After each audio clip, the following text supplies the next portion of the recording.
Muhammed'i artık vatanımızda görmek isteğimiz yok. Berdi Muhammed, Kurbanlı Berdi Muhammed'i bizim vatanımızdan bütün sülalerini Allah gün ol. Seni İslam yok. Hadi gün ol.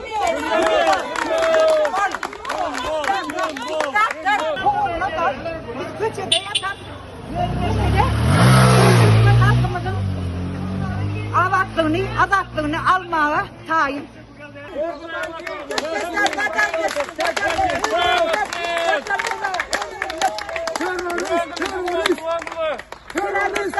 Reşten geleli 6 yıl oldu. Senin ecin ece de benim ecem ece değil mi? Sen ecin koştu oturuyor. Ne gecen neme? Çocuklarımızdan çağlarımızdan ayrı düşürdü.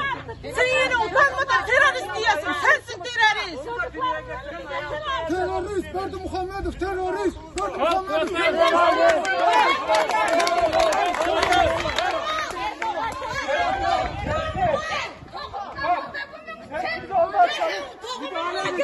Müdahale edeceğiz. Sessiz olun diyorum. Sessiz olun.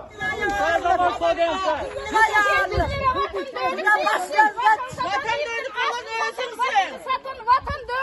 Vatanı sen tanıdın.